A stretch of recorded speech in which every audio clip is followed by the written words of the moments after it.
just joining us, I'm having this great discussion with, I'm a Canadian, this is a Marinasian, but it's great. It's just having a great discussion with a wonderful young entrepreneur. I bet you know what, Catherine, I'm probably going to see on the billionaires under 35 list soon. I can totally see this, but she's created this wonderful product for both you as pet parents and both me as a veterinarian and a pet parent to help guide us on the best match for pet insurance. Pet insurance is a huge topic. The cost of veterinary medicine, in order for veterinarians to provide the best medicine, especially those emergency centers that do MRI, CT scans, high-end surgery. We're talking dialysis now for kidney patients. Unfortunately, there is an inherent cost to that. And so a lot of pet parents are faced with that difficulty in wanting to do the best for their pet, but where am I going to get the finances for that? And that's where pet insurance can come in, and they can help you a lot. And a lot of pet insurance will cover 80 to 90% of the bill. So it's really important to think about that. It's really important to get insurance at a young age. And the difficulty comes from, well, what insurance do I get? And that's where GetFurSure comes into play. And so, Catherine, from my standpoint, from a veterinarian, right? So I'm able to easily go, listen, go to getfursure.com and all of your questions will be answered, and then bring Fluffy back next week. I love it. Oh, yes. But so from the pet parent standpoint, so we already cued in on the fact that this is not costing you pet parents a single dime.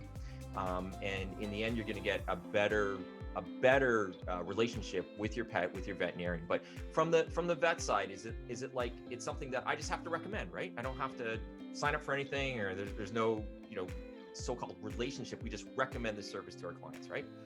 Absolutely. I think what a lot of veterinarians and even now shelters and breeders and rescues are also getting faced with are pet parents are asking, should I get insurance? And if so, what should I get? And of course, then your response is, yes, you should get it. And we don't want to recommend any one particular one, or we don't know, you should do your own research. And so now instead, the conversation can say, yes, you should get it. We highly recommend it. It's a good tool to amortize costs over the lifetime of your pet and not have to make important medical decisions based on financials and be restricted and have that conversation, take that turn and have that traumatizing burden when the time comes. Hopefully it doesn't, knock on wood, but if it does, then you're prepared. And so now you can say, check out FurSure. They're a great starting off point. They'll personalize your options for you. And then you can go from there. And we have these brochures that we'll send out to some vet clinics if that's the way that they want to communicate that information to the customer, or just over the phone or in that natural conversation. They can just slip that in there and have folks come to our website and mark down that they came from their vet clinic, and then they're good to go. That is excellent. And have you been able to, since you're having these relationships with shelters, vet practices, et cetera, are you seeing a huge uptake in the amount of pets getting insurance because of your service? I think when you look at the macro trends too, during COVID especially, I think a lot of folks, frankly, we're lonely, we're grinding, we're doing the best we can, and pets now more than ever bring us a ton of joy. And because we spend a ton of time at home, everyone and their mother who ever wanted to get a dog or a cat and wanted to have their pet, we're like, I'm just going to do it today. I'm going to do it now. Now is the best time. So we're definitely seeing a huge uptick. I think the percentage increase in folks that are signing up for insurance, I saw some stat in this broker magazine the other day that it's 700% or something. Yes. 7% increase in people getting insurance, which I'm so excited for. Yes. And then I think that we're just playing our own small role, but I think the way that we're coming from it is we really want to be the voice of the customer and be there for pet parents and be supportive in that decision. If you have a really old pet that has tons of pre-existing conditions and it's just a tough time overall, pet insurance is probably not the best option for you if it's going to cost a ton and not cover what you want it to cover.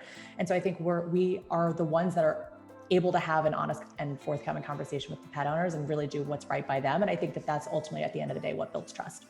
Yeah, that's a very huge point. And I'm going to take that to heart when I talk to clients and everything. Yes, we're just concentrating on getting them while they're young and dumb. Absolutely. Young and dumb and healthy. Exactly. They're young, they're fresh, they're ready to get some good protection, and then you don't have to worry about it. Yeah. And then I always tell clients that I say, inevitably in every pet's life, there is going to be either major trauma or major medical illness in their life, and that's where pet insurance alone will just pay itself off. So yeah, but this is a great, I can't tell you, like I told you before, talking to my team about the concept of this, I mean, it's amazing. It's phenomenal. It is the trend for the future, and I love it. Makes me so happy to hear. Yes, this has been such a fun conversation too. I'm loving this. Can't wait to meet more of your team too. Yeah. Can we just change gears right now? And, I think you're in a very unique position, and I've already discussed this a few times with fellow Asian veterinary practitioners and everything, that right now we're in a situation of a lot of, malice and anger and negativity towards the Asian community. And I just wanted to get your viewpoints on that. Yeah, absolutely. I think it is a really difficult time for so many, as well as, actually just all of us, right? Period. And I think just from my perspective, I was born and raised in Hong Kong and China. So I grew up in another country, and then I came here to America, and I've always felt welcome here. And so it makes me sad to see what's happening right now. I do think that for the folks that are rallying for Asian American rights and just the Asian community, I think that piece is one that excites me, because there should be so much optimism, and hopefully that can negate some of the malice and the anger and the negativity that you're mentioning. And I do think that from where I sit too, the folks that I like to surround myself with and look up to are my strong Asian women leaders. So for example, we just raised a little bit of money for our company, and one of our angel investors is Katrina Lake. And she was the first woman, not even Asian, first woman to take a tech company public. Like, how amazing can you get as a strong mentor and leader? And so I think that there's so many things that we can do to promote that and have that be a stronger part of our culture and our community story. No, that's great. That's great. That's a great viewpoint. I've been fortunate. I always tell the story that my experience towards just some of the ignorance was, I went to school in Prince Edward Island, and my wife is Caucasian, and she went to one side of the antique store and I went to the other. And a lot of Japanese tourists go there.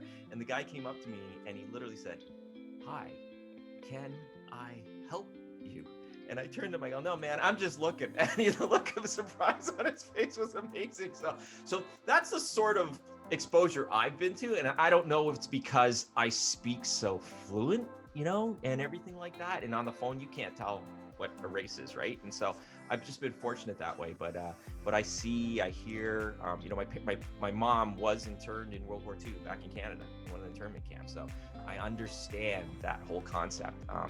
And the sad irony of that is that gave her drive, and that drive was placed down to my generation too, to not only prove ourselves as citizens of the country, but to just be successful.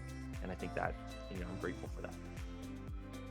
Well put. I hear that every week, actually, when people say, "Oh, you're so fluent in English." And I say, "Oh, well, I did grow up speaking English and went to an international school. My dad's from St. Louis, Missouri. My mom's from Beijing, but I grew up in Hong Kong. They're still there." And I think it's baffling to some folks, but I think that there's a difference between blatant ignorance and a little bit of disrespect versus folks that are just genuinely interested and fascinated. They've never been to different parts of the world, and they're kind of opening up their horizons as well. And so we do our best to kind of open up their minds as well and see where that can go. But it's still crazy to me that it's 2021 and there's still issues like that.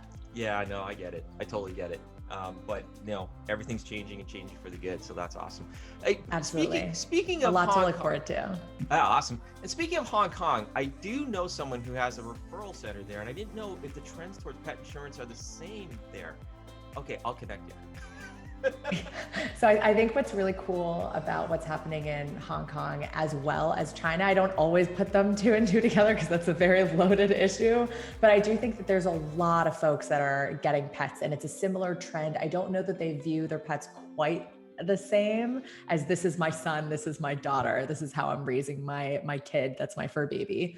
But I think that there's a ton of love and excitement and a lot of just opportunity to make that process easier. There's some fun stories coming out of there about like fun experiences for dogs and for cats and boarding centers and things like that. And so I think we'll have a lot more exciting things to see in the future.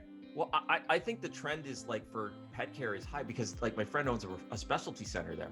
I mean, so they're doing like high end stuff there. So, and I see posts every week about this. So, yeah, Everyone wants the best for their pets, as they should. Absolutely, that's the way it should be. That's the way it absolutely exactly. Should be. Okay, well, Catherine, as always, with great discussions, time just flies, and I wish we had another hour more to talk, but we're at the end of our show. And so I'd like to thank Catherine for being a special guest on my show. Remember, everyone, GetFurSure.com. Fur spelled F-U-R. GetFur, S-U-R-E, right? Oh, yes. Yes. Nailed it. And I'm telling you, it will change. It's going to change my life. It'll change your life. It'll just be so good. So good. And remember, everyone, love your pet like they love you unconditionally. Have a great day. Thanks, Catherine. Thank you so much for having me. So great chatting with you. And we'll talk soon. So good chatting with you. Bye. Bye.